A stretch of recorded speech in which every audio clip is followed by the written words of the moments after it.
اللهم صل على سيدنا محمد. اللهم صل على سيدنا محمد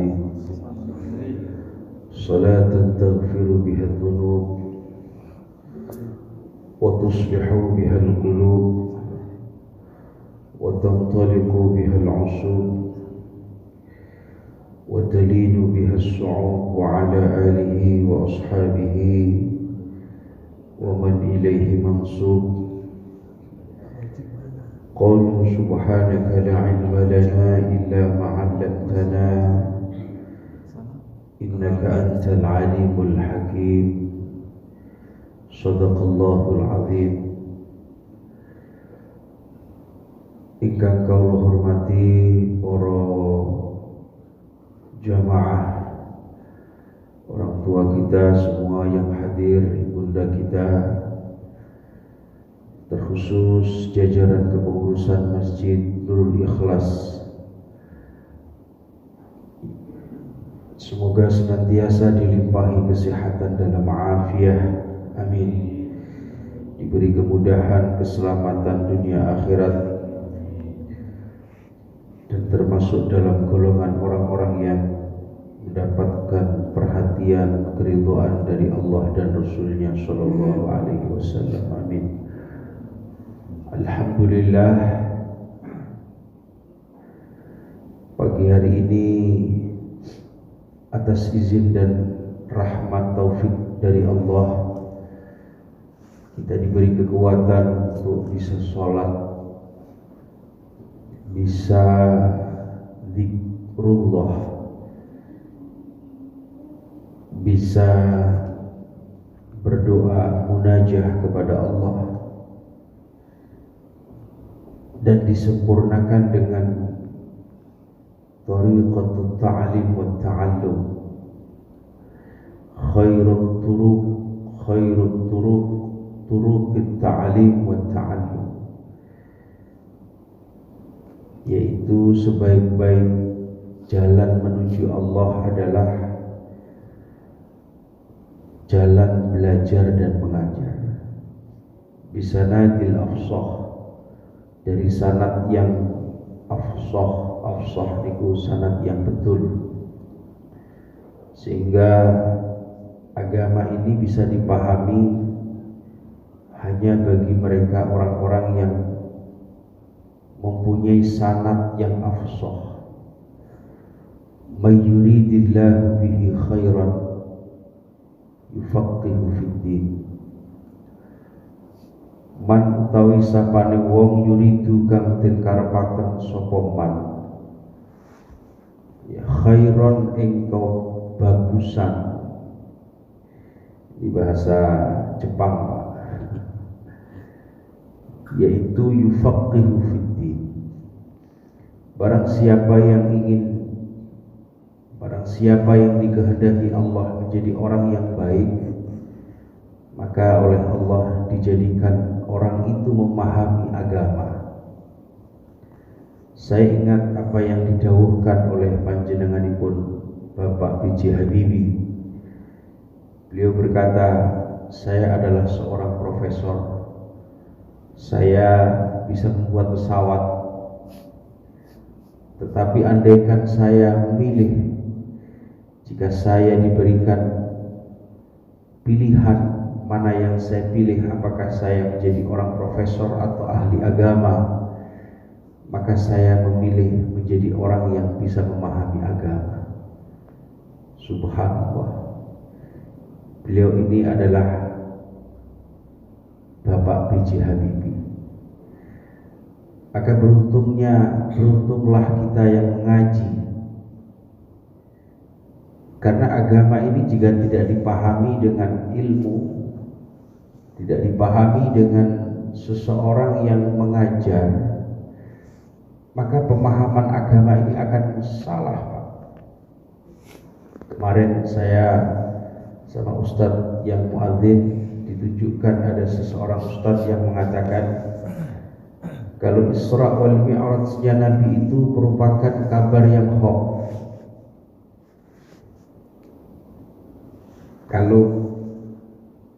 Kata Ustadz itu ketika Nabi berjumpa dengan Allah dalam Isra wal Mi'raj adalah sesuatu yang hak. Ini sudah ingkarul Quran. Zaman nggak pernah ngaji ya gimana? Pak jenengan kalau lihat di dalam surah An-Najm, wan najmi idza hawa ma dhalla sahibukum wa ma ghawa wa ma yantiqu 'anil hawa illa wahyu yuha 'allamahu syadidul quwa dzu mirratin fastawa wa huwa bil ufuqil a'la. Masya Allah. Wan najmi idza hawa, dan demi bintang-bintang yang berpijar. Para ahli tafsir mengatakan ledakan cinta, ledakan rindu Nabi kepada Allah. Wan najmi idza hawa ma dhalla sahibukum wa ma ghawa wa ma yantiqu 'anil hawa. Apa yang engkau ucapkan bukanlah dari hawa nafsu, illa wahyu yuha, kecuali batangnya dari Allah.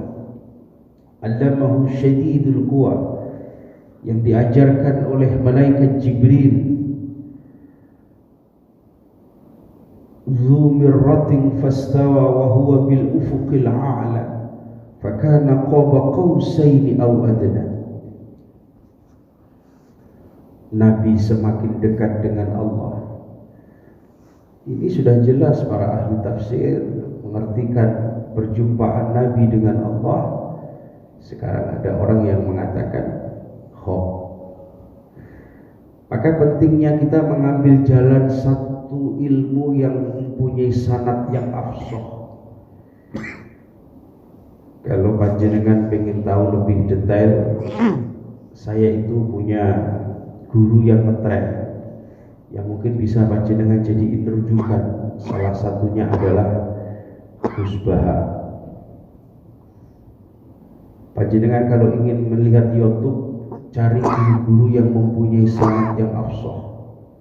Salah satunya adalah Kiai Haji Bahauddin Nur Salim, ada Kiai Haji Quraisy Shihab. Banyaklah bertanya kepada orang yang mempunyai ilmu. Was'alu ahla dzikri in kuntum la ta'lamun. Bertanyalah kepada orang-orang yang menekuni agama ini dengan afsah. Panjenengan kalau ingin bertanya tentang ilmu sains eksak, ilmu matematika, tentu dengan ahlinya. Begitupun ketika kita memahami agama, tidak bisa agama itu hanya diposting saja. Menukil satu kitabnya saja jenengan nggak tahu. Kalaupun panjenengan tahu kitabnya, bacanya aja tahu apa tidak. Kita kemarin mempelajari ketika Gubernur Mesir mendapatkan surat dari Amirul Mukminin Sayyidina Umar ibnul Khattab. Di situ tidak ada ilmu nuqtahnya, titiknya nggak ada, harokatnya apalagi. Cuman tulisan-tulisan yang nggak ada nuqtahnya. Faqtuluhum atau faqbaluhum. Ini timbul dua penafsiran. Suruh matiin yang bawa surat ini atau suruh menerima surat ini. Akhirnya mau dibunuh yang membawa surat. Akhirnya muncul satu ilmu namanya ilmu nahwu dan sharaf.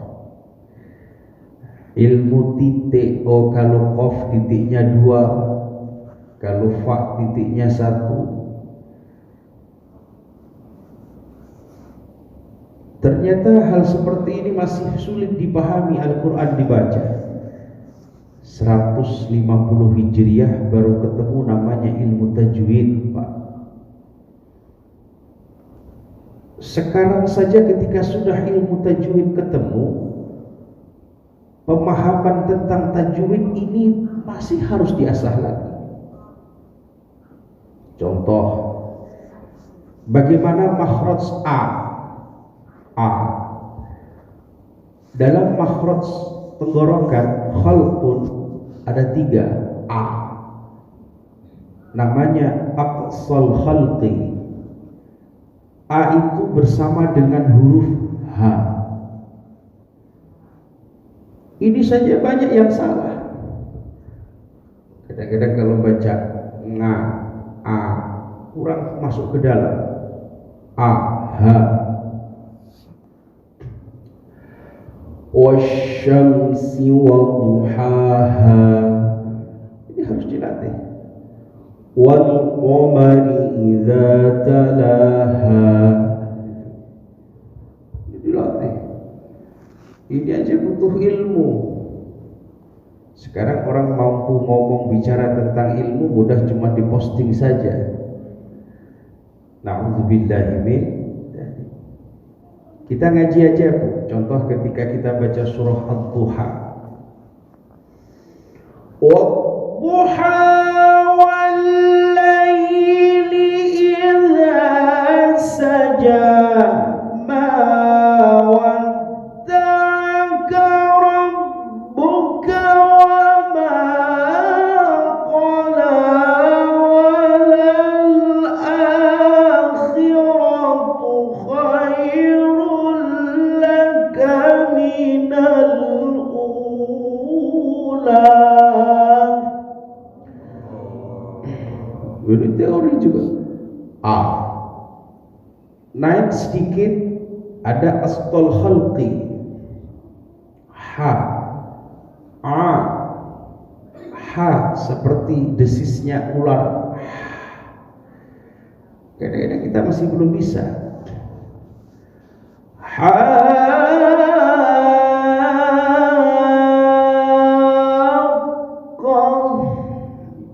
Kadang H sama-sama H.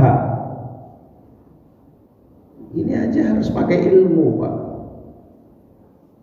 Dan kalau kita nggak mau mempelajari ilmu agama dengan postur yang benar-benar sempurna, akhirnya manusia mudah sekali terperangkap dalam jebakan dosa. Na'udzubillahi min. Maka alhamdulillah pagi ini kita bersyukur kepada Allah ditemukan di dalam satu majelis namanya majelis ilmu. Al-ilmu nurun. Ilmu itu cahaya. Dan cahaya ini tidak akan mampu memasuki satu tempat kecuali ilmu itu, tempat itu bersih. Makanya nur itu harus benar-benar dijaga. Sebagaimana di dalam Al-Quran Karim, apa sih fungsinya ilmu itu? Ada 2 Pak. Wa yuzakkihim, pertama membersihkan diri kita. Wa yu'allimuhumul kitab wal hikmah, dan mengajarkan kepada kita tentang ilmu dan hikmah. Panjenengan mau sholat, bagaimana cara wudunya, sunnahnya bagaimana. Ini dengan ilmu. Ketika kita berumur, disunnahkan berapa kali sambil istinsyaq, memasukkan air di dalam hidung kita sambil kita keluarkan kotorannya, kemudian kita basuh muka kita berdoa kepada Allah, ya Allah tubayyid wajhi, putihkanlah wajah kami fi yaumil qiyamah. Nur. Wudhu saja ada nurnya, ada ilmunya. Maka Al-Habib Hasan Asy-Syadzili beliau mengatakan, orang yang wudhu setidaknya oleh Allah yang pertama akan diberikan penjagaan dari keburukan zahir dan batin. Yang kedua, orang yang wudhu senantiasa diberikan pertolongan oleh Allah, dibimbing dia. Makanya orang yang paling baik di antara orang yang dipilih oleh Allah adalah orang yang melanggengkan wudhu. Ini ilmu. Yang ketiga, ilmu itu dapat memberikan keterbukaan rizki kepada kita. Ini baru wudu saja, tangan dibasuh. Bagaimanakah Imam Syafi'i ketika mengartikan mashur ra'si? Kalau Imam Syafi'i, beliau cukup dengan satu air ditempelin saja cukup. Kalau Imam Malik tidak, semua dibasahin tangan kita, ditaruh di sini, dibasuh semua. Alasan Imam Malik karena wudu itu adalah nur, maka nanti ketika anggota tubuh yang terkena wudu itu akan bercahaya di yaumil qiyamah. Maka beliau basuh semua. Subhanallah. Ilmu, Pak. Dan ini yang bisa memahami hanya orang yang menekuni ilmu ini dengan afsah. Jangan sampai ada orang yang mengatakan wudu kayak orang cuci muka. Tidak. Orang kalau cuci muka itu gak harus niat, Pak. Orang kalau cuci muka gak harus sesuai dengan kaidah yang diaturkan di dalam kaidah fikih. Cuci muka segini saja gak apa-apa. Tapi kalau wudu, ini yang punya jenggot, yang gak punya jenggot ini harus dibasuh. Ketika wudu, orang ketika membersihkan tangan ini diselah-selahin, dapat kesunahan daripada pahala wudu. Tapi kalau cuci muka tidak ada dapat pahala. Maka jangan sampai menyamakan wudu dengan cuci muka. Wudu ada niatnya. Niatnya pun ada tempatnya. Gak boleh kita niat wudu pada saat basuh tangan kita, Pak. Wudu niatnya ada ketika kita membasuh muka kita. Bil ilmi, Pak. Yang kedua bil hikmah. Bil hikmah yang tadi yang saya sampaikan, ketika orang wudu terjaga dari sesuatu hal yang diharamkan oleh Allah. Ketika kita batal hadas kita wudu lagi. Ketika kita batal wudu lagi, Masya Allah. Maka alhamdulillah, beruntunglah manusia yang dipilih oleh Allah untuk apa? Untuk mengikuti atau menjalankan thariqatut ta'lim wa ta'allum, belajar ilmu agama. Yang kedua, salam sejahtera Allah semoga senantiasa terhaturkan kepada baginda Nabi besar Muhammad sallallahu alaihi wasallam. Jangan diremehkan, Pak. Nabi berkata, wahai umatku, kalau engkau tahu siapa sih dari umatku yang paling pelit, kata Nabi, bukan orang yang pelit sedekahnya, bukan. Tapi ketika Nabi itu namanya disebut, kita tidak mau bersolawat kepada baginda Nabi besar Muhammad sallallahu alaihi wasallam. Para ahlu salaf dulu, Pak, para sahabat, para tabi'in itu kalau berbicara tentang Nabi, maka mereka langsung nangis, Pak. Sahabat dahulu ketika berbicara tentang Nabi, mereka langsung taharruk, hatinya itu bergetar. Sampai Sayyidina Bilal bin Rabah, Sayyidina Bilal ketika bermimpi Nabi, langsung Sayyidina Bilal ini dari Habasyah lari, Pak, menuju ke Makkah. Baru mimpi saja ditegur oleh Nabi dalam mimpinya, kenapa engkau tidak mau azan lagi? Bagaimanakah Sayyidina Abu Bakar As-Siddiq ketika Sayyidina Abu Bakar As-Siddiq melihat gua Hira, membersihkan gua Hira, bahkan yang terjadi di situ jangan sampai ada hewan-hewan yang membahayakan Nabi, hingga sampai kemudian ada satu bolongan yang kecil ditutup dengan kakinya Sayyidina Abu Bakar As-Siddiq. Kemudian Nabi dipersilahkan untuk istirahat di pangkuannya Sayyidina Abu Bakar As-Siddiq. Kemudian Sayyidina Abu Bakar menahan patokan ular itu dalam satu kitab Al-Fawaid dikatakan ular itu pengen melihat baginda Nabi besar Muhammad sallallahu alaihi wasallam.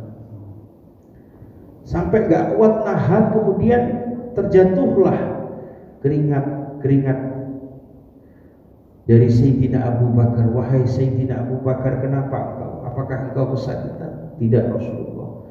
Kemudian ternyata melihat menahan daripada patokan ular. Apa itu Sayyidina Abu Bakar? Kemudian didoakan oleh Nabi sembuh. Subhanallah, ini ahwalnya para sahabat, kecintaannya kepada para sahabat, Pak. Sampai para tabi'in itu, Pak, nyari orang yang pernah salaman dengan Nabi. Sampai ada seseorang budak yang tangannya itu kuli dia, keras. Pokoknya Masya Allah, itu dicium tangannya tersebut, keberkahan daripada tangan tersebut pernah bersentuhan dengan tangan baginda Nabi besar Muhammad Sallallahu Alaihi Wasallam. Kebaikan dunia ini keberkahan dari Nabi. Maka kalau ada orang sekarang yang mengatakan kita ini kalau cinta Nabi gak boleh berlebihan, kalau ada orang seperti itu termasuk gurur, tipuan. Kita ini cintanya kayak apa? Kita ini gak jelas cinta kita sama Nabi, Pak. Nabi saja ketika di malam hari mendoakan kita, Pak. Bahkan Nabi itu mencintai, mendoakan kita sebelum kita ini lahir di dunia. Ketika Sayyidatuna Aisyah radhiyallahu anha mendengarkan doa Nabi, wahai Aisyah, apakah engkau ingin tahu doaku kepadamu bagaimana? Wahai Aisyah, ighfir Aisyah dzambana qabla wa dzamba Aisyah min ba'di. Ya Allah, ampunilah daripada dosa Sayyidatuna Aisyah sebelum dan sesudahnya. Ampunilah, berkahilah, rahmatilah Sayyidatuna Aisyah. Kira Sayyidatuna Aisyah mendengarkan doa Nabi. Kemudian apa yang disampaikan Nabi? Kamu tahu tidak siapa yang aku doakan selainmu yang sama seperti ini? Sayyidatuna Aisyah berkata, belum wahai Rasulullah. Setiap malam aku mendoakan umatku. Setiap malam aku mendoakan bermunajah kepada Allah. Ya Allah, ampunilah dosa-dosa umatku, dosa yang terdahulu dan dosa yang akan datang. Subhanallah, siapa yang mendoakan itu? Baginda Nabi besar Muhammad Sallallahu Alaihi Wasallam. Ini kita harus mulai sekarang menata. Kecintaan kita kepada Allah dan Rasulnya ini harus melebihi dari apapun. Problematika kehidupan kita di dunia ini karena kita cinta kepada sesuatu hal selain Allah dan Rasulnya. Kalau kita cinta dengan dunia, Allah ingatkan dunia itu tidak baik untukmu wahai hambaku. Ketika kita diciptakan mencintai jabatan kita diingatkan oleh Allah jabatan hanya sementara, harta hanya sementara, anak hanya sementara. Diingatkan oleh Allah, al-mal wal banuna zinatul hayatid dunya wal baqiyatus salihatu khairun 'inda rabbika thawaban wa khairun amala. Hartamu, anak keturunanmu, jabatanmu, semua yang ada dalam dirimu zinatul hayatid dunya, hanya perhiasan dunia saja. Wal baqiyatus salihah, dan apa yang di sisi Allah itu inda rabbika thawaban wa khairun amala, lebih baik untukmu. Maknanya bukan berarti larangan kita mencintai harta kita, bukan. Maknanya bukan berarti kita tidak boleh menyayangi anak kita, bukan. Tapi jadikanlah harta dan anak kita manifestasi kehidupan dunia dan akhirat kita. Bagaimana caranya?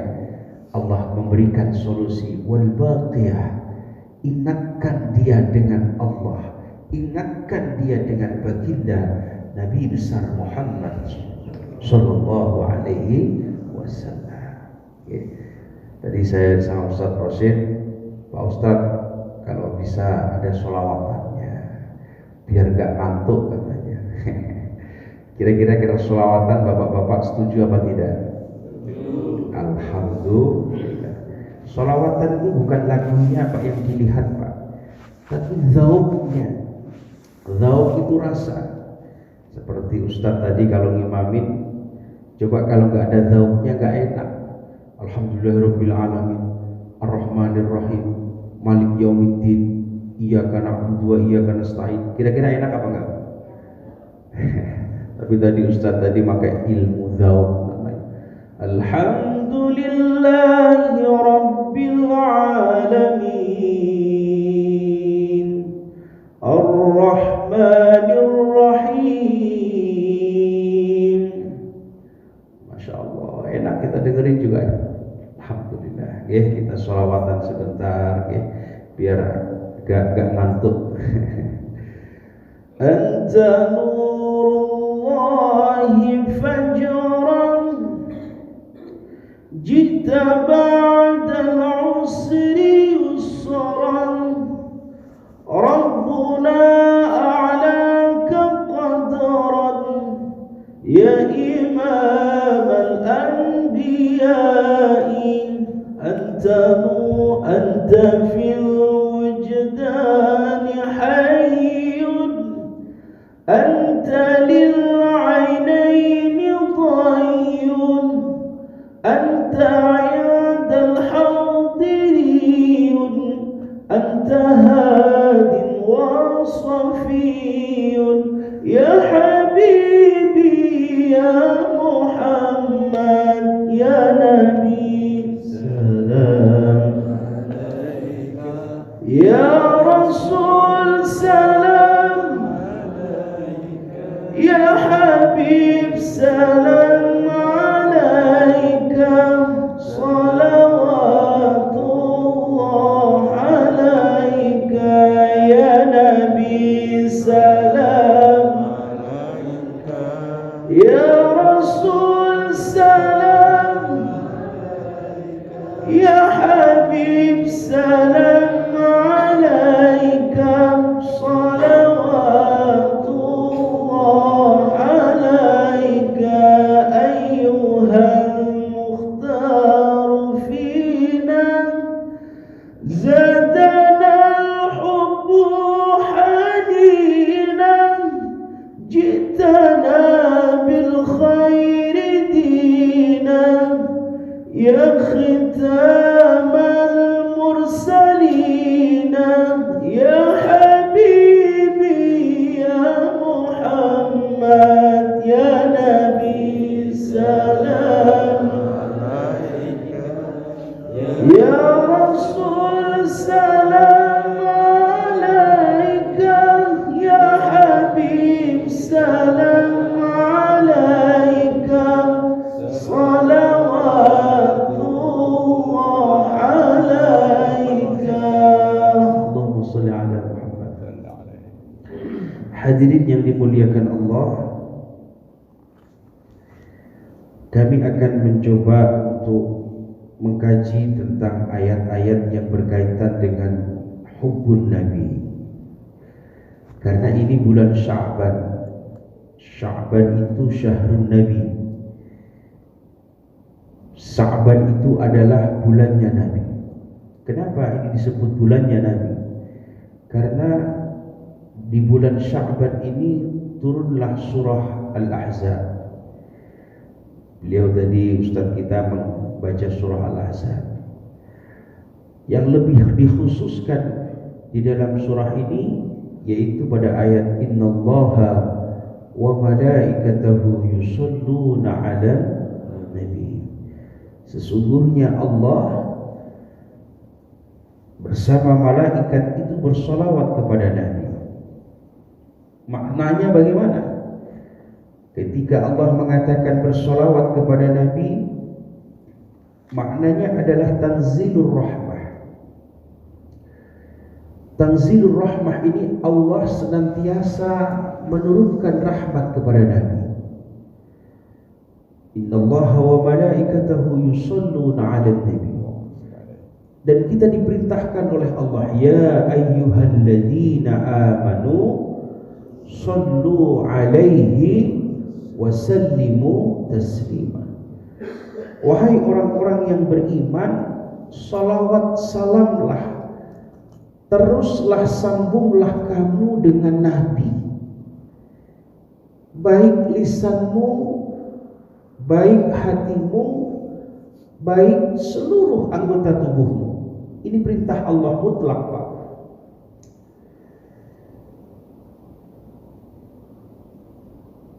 Jadi para ahli tafsir mengatakan, sehebat-hebatnya rahmatnya Allah kepada Nabi, sehebat-hebat setinggi-tingginya kedudukan Nabi, semua tidak terlepas daripada Allahumma sholli.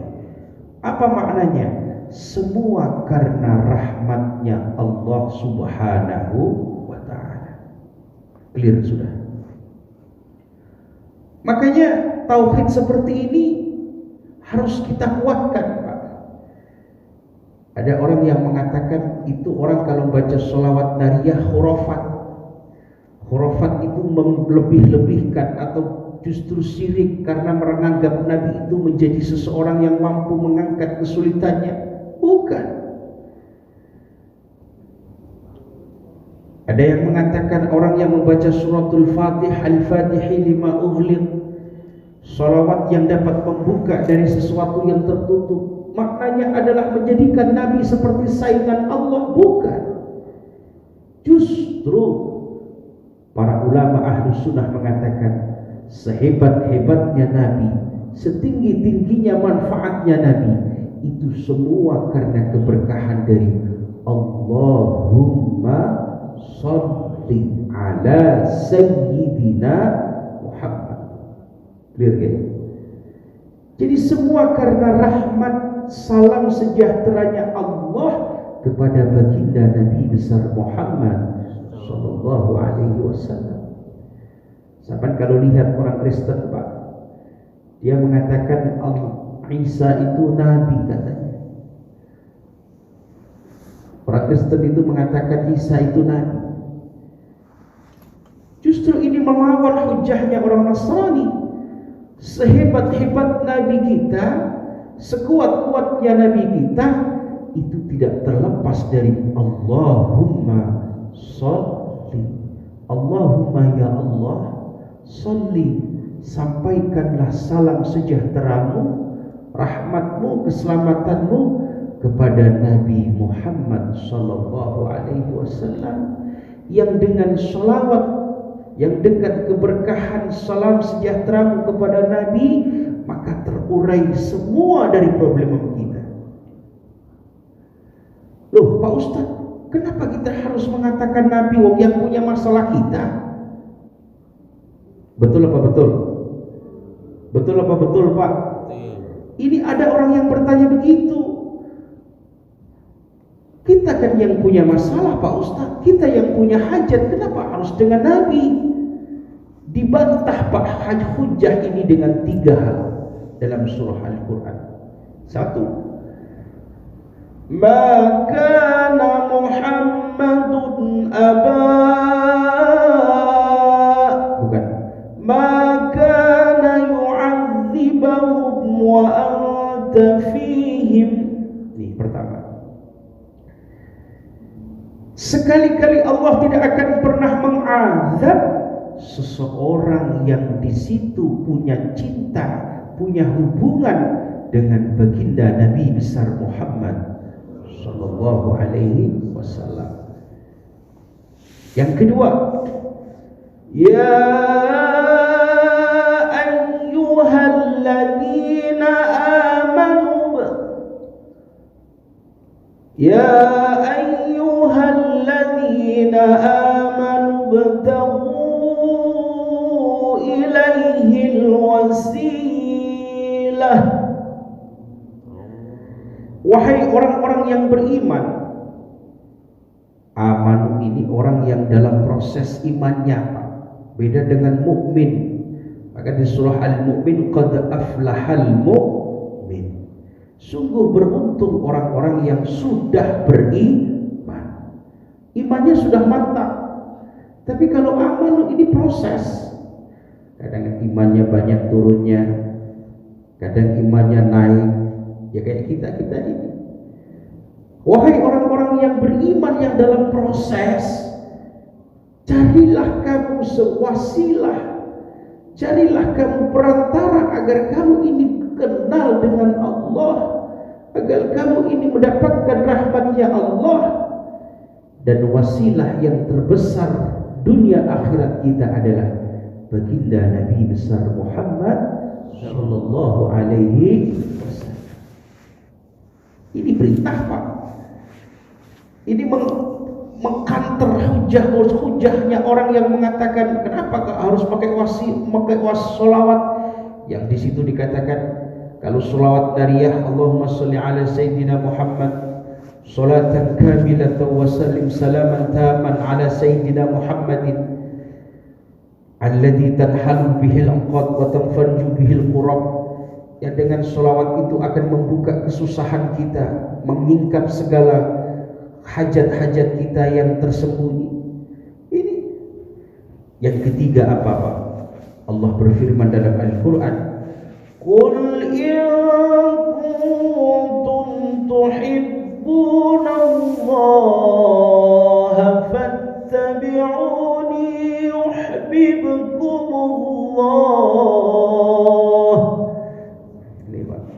Qul, katakanlah wahai Muhammad, untuk kau sampaikan kepada seluruh hambaku, in kuntum tuhibbunallah, jika mereka cinta beriman kepadaku, fattabi'uni, maka ikutilah kekasihku al-Mustafa Muhammad sallallahu alaihi wasallam.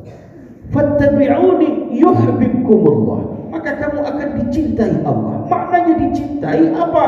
Maknanya hajat kita akan dikabulkan Allah, seluruh problematika kita akan diurai oleh Allah. Kenapa? Karena Allah sudah cinta kepada kita, keberkahan kita bersolawat kepada baginda Nabi besar Muhammad sallallahu alaihi wasallam. Clear kan? Jadi kalau ada orang yang mengatakan kenapa kita harus bersolawat yang banyak, kenapa kita harus memperingati Maulid Nabi, mohon maaf Pak Panjenengan, Masya Allah di Halim ini kalau saya dapat undangan itu sering-sering ulang tahun anak saya, Pak Ustadz, Alhamdulillah anak saya sudah 1 tahun, anak saya sudah 2 tahun, anak saya sudah 3 tahun, didoain terus anaknya. Di Halim itu sering saya dapat undangan. Padahal anak kita ini, Pak, belum tentu prospeknya itu membawa kebaikan untuk kita, belum tentu. Maknanya saya ngomong belum tentu ini karena tidak ada jaminan dari Allah. Maknanya belum tentu ini kita harus berdoa dulu anak kita ini harus jadi orang yang soleh. Maknanya belum tentu ini kita harus mendidik anak kita, ditempatkan dalam pendidikan yang baik. Tetapi kalau Nabi, kelahirannya pasti membawa kemanfaatan untuk kehidupan kita, dunia akhirat kita. Tetapi kadang kita kalau kelahiran Nabi, kita kadang-kadang lupa. Masya Allah. Maka justru kalau kelahiran Nabi kita harus bersyukur, Pak. Kalau bisa panjenengan sekali-kali ngundang anak yatim, Alhamdulillah Pak Ustadz, saya undang anak yatim karena apa? Ini hari kelahiran Nabi, ini bulan kelahiran Nabi. Nabi adalah rahmat untuk kami, Pak Ustadz. Nabi diciptakan untuk membawa rahmat seluruh alam ini, Pak Ustadz, yang pasti membawa manfaat untuk kami, Pak Ustadz. Masya Allah, Masya Allah. Difahami belum apa? Kira-kira sudah paham atau belum ini, Pak? Bisa dipahami apa belum ini kira-kira? Kalau Nabi itu posturnya kayak apa, dipahami apa belum? Kita bisa kenal Allah, keberkahan daripada kelahiran baginda Nabi besar Muhammad sallallahu alaihi wasallam. Kalau tidak ada Nabi, kita nggak kenal Allah, Pak. Kita nggak kenal sujud. Maka di dalam satu qasidahnya Al-Habib Abdullah bin Ali Al-Haddad berkata, "Laulaka ya zinatal wujudi, ma taba 'aishi wala wujudi, wala tarannamu fi salati, wala ruku'i wala sujudi." Laulaka ya zinatal wujudi, wahai Allah, jika bukan karena lahirnya Nabi, ma taba 'aishi wala wujudi, aku tidak akan pernah merasakan lezatnya ibadah kepada Engkau ya Allah. wala tarannamu fi salati. Begitupun aku tidak pernah merasakan kenikmatan ke salat ya Allah. Wala ruku'i, begitupun aku tidak pernah merasakan nikmatnya ruku'. Wala sujudi, dan aku tidak pernah merasakan nikmatnya sujud kepada Engkau ya Allah. Subhanallah. Apa wujud yang pertama dari nikmat yang besar ini? Yaitu lahirnya baginda Nabi besar Muhammad sallallahu alaihi wasallam. Insyaallah, Pak. Apalagi kita nanti panjenengan, saya perlu sampaikan untuk menghidupkan namanya malam nisfu Sya'ban, Pak. Kalau ada orang yang mengatakan nisfu Sya'ban itu hadisnya dhaif, jangan didengar dah. Jangan didengar. Kalau ada yang mengatakan hadisnya maudhu, jangan didengar. Jangan didengar. Saya ngaji kitab itu, Pak, 14 tahun itu ngaji kitab posisi belajar, Pak. Saya ngaji kitab posisi belajar itu 14 tahun. Perpustakaan yang saya baca itu sebesar masjid ini. 14 tahun itu masih belajar, Pak. 14 tahun, Pak. Bapak kalau ingin tahu disertasi di Mesir, di Al-Azhar Kairo, itu disertasinya itu harus menghafal namanya kitab Alfiyah Ibnu Malik. Di pondok saya, Pak, Alfiyah Ibnu Malik itu tingkat uspo, 1000 bait, Pak. Kitabnya 2, jilidnya 2, 1000 bait, harus hafal luar kepala. Harus bisa deskripsikan suatu apa yang dalam kitab itu, dari majas, dari qiyas, dari majmu' bayan, itu di pesantren, Pak. Makanya kalau ada orang mengatakan orang pesantren orang yang kuno, betul, memang betul. Saya di pesantren itu makan aja susah, tapi bukan berarti kita susah makan. Makan dengan apa adanya, kita itu nggak mau ngaji, Pak. Wow, ngaji kita itu malah kenceng. Saya di perguruan tinggi ilmu Al-Quran semester 1 itu sudah jadi asisten dosen, Pak. Nazaruddin Umar itu dulu dosen saya pertama. Saya asistennya. Imam-imam di Istiqlal, di Aktin itu anak buah saya semua, itu murid-murid saya, Pak. 14 tahun saya ngaji. Baru belajar 14 tahun. Sampai sekarang pun masih ngaji saya. Masih baca kitab. Kitab itu nggak pernah saya kitab yang bahasa Indonesia itu nggak pernah, Pak. Kitab itu semua saya itu kuning semua, nggak ada artinya. Kalau orang 14 tahun, Pak. Kalau sekarang di Jakarta ada yang mengatakan ini, aduh, prihatin saya, prihatin. Kalau ada ustadz baru SPDI, baru selesai kuliah. Saya tahun 2008 kuliah selesai, Pak. Itu yang namanya Buya Rozi, itu adik kelas saya, jauh dia. Lah kok sekarang mengatakan nisfu Sya'ban hadisnya mutawatir, hadisnya maqtu'an. Wallah. Kalau perlu di masjid sini hidupkan malam nisfu Sya'ban, baca Yasin 3 kali. Fadilahnya insyaallah Yasin yang pertama, oleh Allah akan angkat segala kesusahan kita. Amin. Yasin yang kedua, Allah jadikan malam itu sebagai malam yang Allah jadikan rahmat untuk kita. Amin. Dan Allah berikan kita husnul khotimah. Loh penting, Pak, bulan nisfu Sya'ban ini diangkat amal kita ke atas kok. Serius saya. Amal kita itu diangkat oleh Allah, Pak Ustaz. Diangkat amalan panjenengan sedekah setiap bulan, panjenengan sedekah kepada siapapun, diangkat oleh Allah. Kalau jenengan nggak tahu malam itu, masya Allah, rugi, Pak. Hidupkan itu malam nisfu Sya'ban. Jangan khawatir. Kalau ada orang yang pengen tahu hujahnya, suruh nemuin saya. Berapa orang, Pak, dari orang Wahabi, berapa orang-orang yang di Bekasi itu yang pengen tahu hujah-hujah, saya tantang dia satu-satu persatu. Ayo kita ke pesantren saya. Kalau perlu saya ke pesantren kamu. Ini penting saya sampaikan. Karena kita ini sudah dizalimi terus. Kemarin ada yang mengatakan Pak Ustadz itu, ada yang mengatakan Isra Mi'raj itu hoax. Ya Allah, nanti kan lama-lama orang itu kan cintanya sama Allah dan Rasul itu berkurang, Pak. Ya Allah, akhirnya apa? Cintanya pada dunia. Dunia. Bahaya kalau orang cinta dengan dunia, itu bahaya. Saya memposisikan ngomong seperti ini untuk apa? Untuk mengkabarkan kepada panjenengan, Pak Ustadz, yang ada sana seperti ini itu bukan Ustadz yang maksum, bukan. Kita ini bukan orang maksum, tapi kita ini belajar, punya sanad al-afsah. Makanya kalau perlu nanti kalau Ustadz yang ngajar di sini sekali-kali harus dilihat pondoknya di mana, kuliahnya di mana.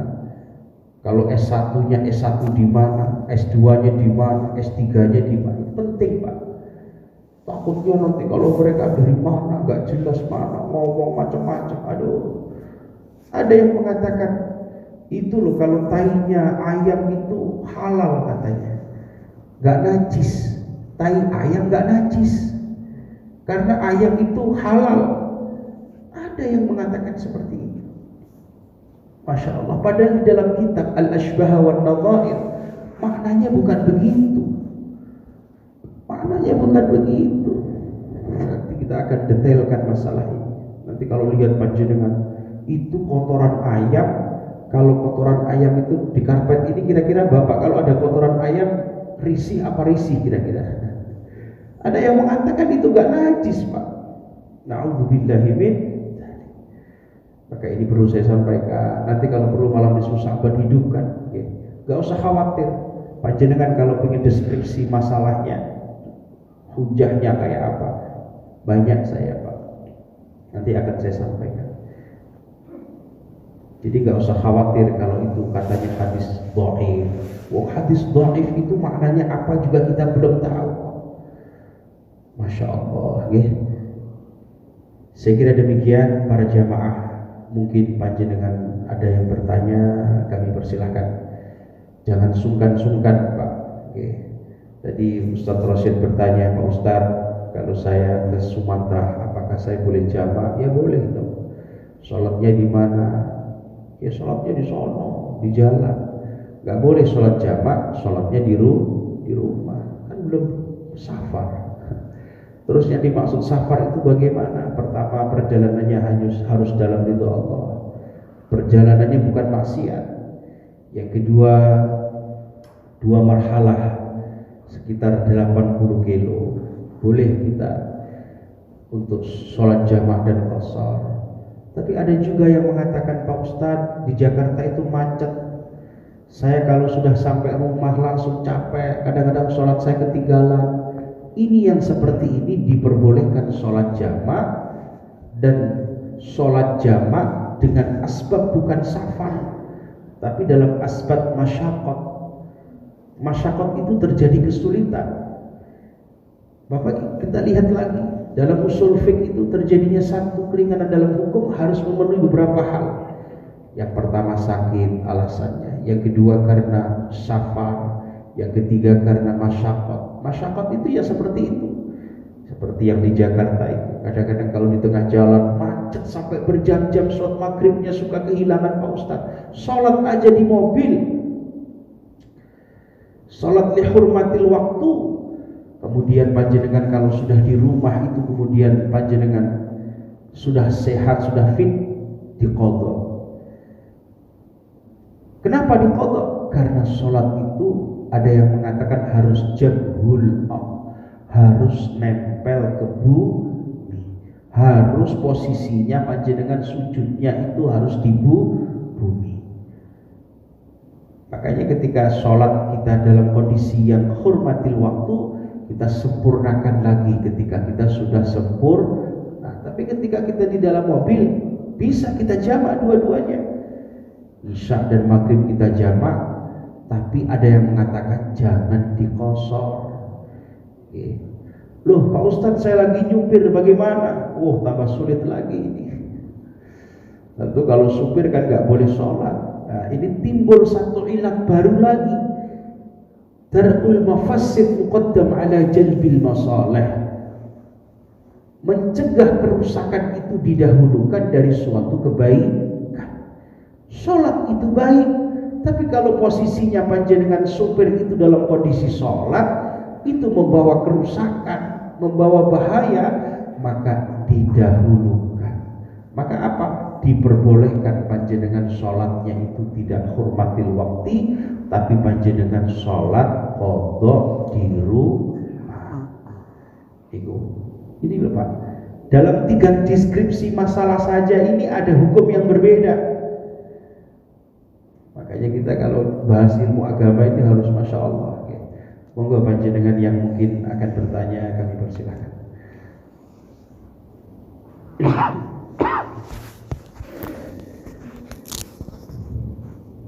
Masya Allah, ini sudah isyraq ya Pak? Sudah ya, Alhamdulillah, ini karena sudah isyraq ya, nggak usah ada tanya jawab ya. Cukuplah seperti ini saja nih, semoga bawa manfaat barokah ya. Mohon maaf Pak, saya kalau berkata sesuatu hal yang berlebih, seperti saya ngaji kitab, seperti saya mengabarkan saya dulu begini, dalam rangka apa? Biar orang Jakarta tahu gitu. Panjenengan kan nggak tahu kesibukan saya, panjenengan nggak tahu latar belakang saya seperti apa. Perlu untuk mengabarkan untuk apa? Biar hukum agama ini dapat panjenengan terima dengan betul-betul sempurna. Alhamdulillah. Jadi kalau perlu panjenengan besok malam nisfu Sya'ban hidupkan ya. Kalau ada yang mengatakan dasarnya mana, kita atur ke saya, nanti saya akan tuliskan. Kalau masih nggak cukup, bisa ketemu sama saya. Kalau masih nggak cukup, pengen ketemu kitabnya, saya kasihin kitabnya. Kalau nggak bisa baca, saya bacain kalau perlu. Ya, saya kira demikian. Kurang lebihnya mohon maaf. Wal 'afwu minkum. Wassalamualaikum warahmatullahi wabarakatuh.